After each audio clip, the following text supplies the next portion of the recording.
you an example of the picturesque images he was critiquing.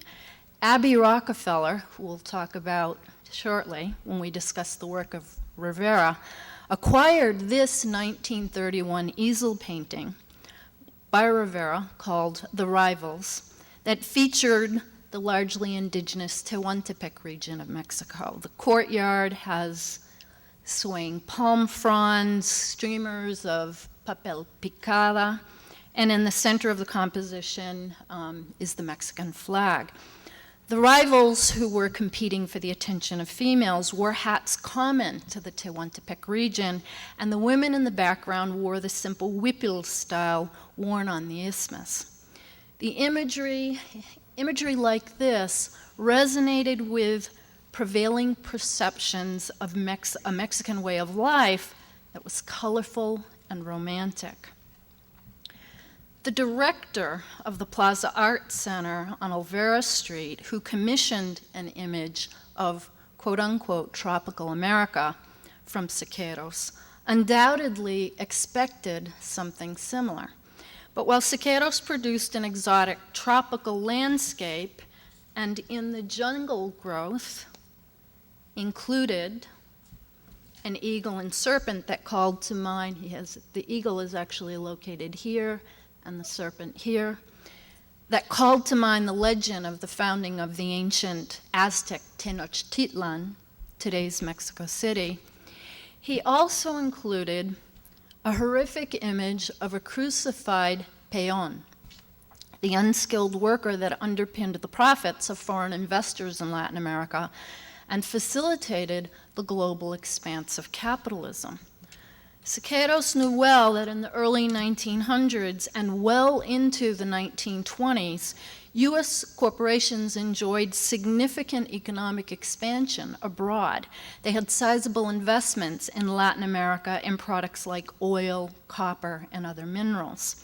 One example was Cananea Consolidated Copper Company, shown here, which was well known for labor strife during the presidency of Porfirio Diaz, before the revolution.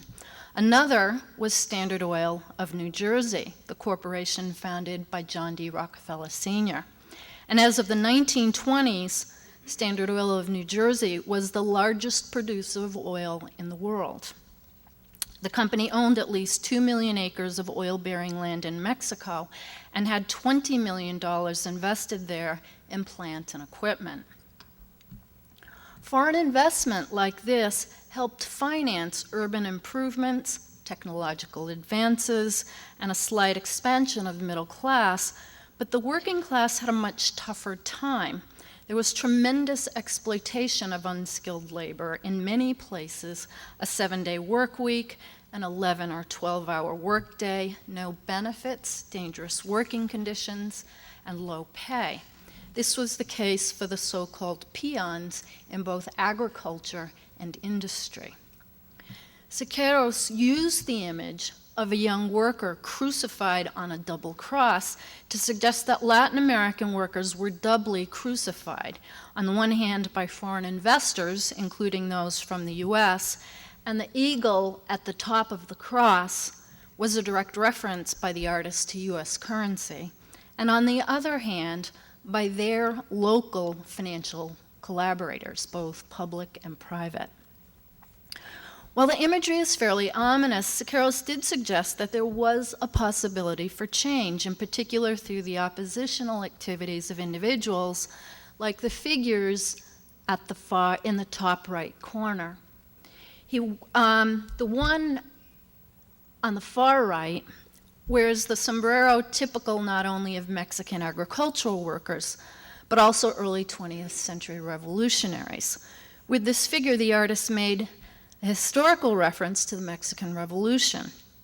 Since that time, and this was mentioned by Professor Balderrama, there had been a strong sense of economic nationalism in Mexico, desire for greater sovereignty, domestic control of natural resources, and an empowered labor sector. I think works like the ones that we've been talking about are significant not just for their imagery, but for the whole variety of actions and motivations around them. And I think what the murals that we've looked at nicely demonstrate is that there was a very close relationship between culture and politics during this time, that at a moment when the US enjoyed significant economic expansion, there was a corresponding expansion of intercultural programs in which Mexican artists were invited to produce in the US, and that mural programs played a huge role in the debates between ideological adversaries, between labor and capital, between capitalists and communists, and among the diverse factions that comprised the left. And it's sort of interesting because each party had a complex set of objectives that transcended aesthetic considerations. Each proved to be remarkably dynamic in how they handled the situations, but both patrons and artists took risks and attempted to exploit the other party for their own particular purposes and interests.